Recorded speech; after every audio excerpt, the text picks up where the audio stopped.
بسم اللہ الرحمن الرحیم هو الذی یصورکم فی الارحام کیف یشاء لا الہ الا هو العزیز الحکیم۔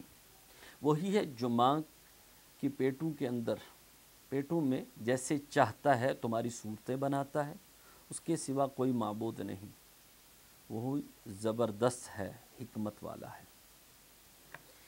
یہ ذہن میں رکھیے گا، هو الذی یصورکم فی الارحام کیف یشاء، جو ماں کے پیٹ کے اندر تمہاری صورتیں بناتا ہے۔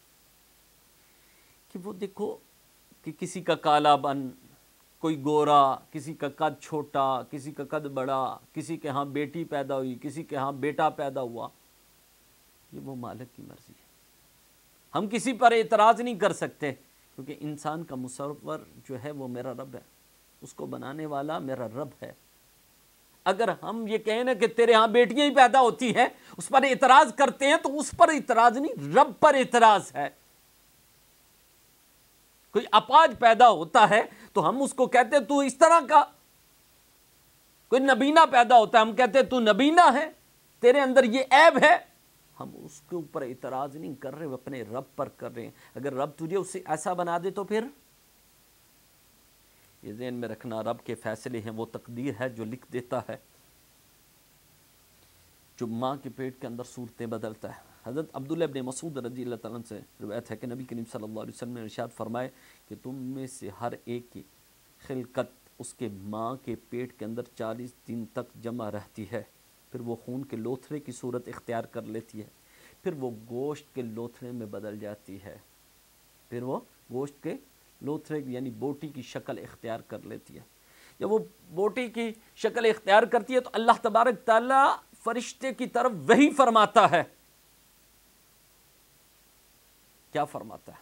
فرشتے کو بھیج کر فرماتا ہے کہ جاؤ اس کے اندر 4 چیزوں کا حکم دیا کہ اس کا عمل، اس کا رزق، اس کا دنیا میں رہنے کی مدت، بدبخت، سعادت مند، اس کا لکھ دو۔ لکھنے کے بعد اس کے اندر روح پھونک دی جاتی ہے۔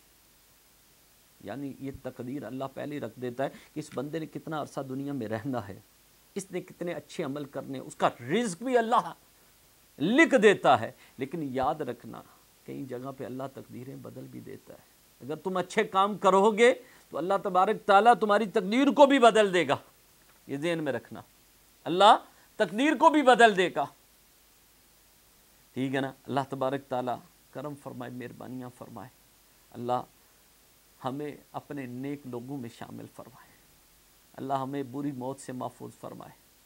یاد رکھنا، انسان کی محنت، اللہ دنیا پہ وہ کام کروائے جس پہ راضی ہے وہ، اللہ ہمیں اس کام سے محفوظ فرمائے جس پر وہ ناراض ہوتا ہے۔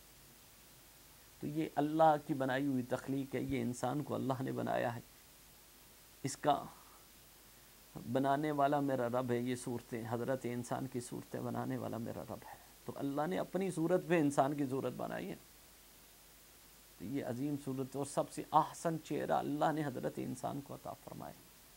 دعا اللہ تعالیٰ عمل کی توفیق عطا فرمائے۔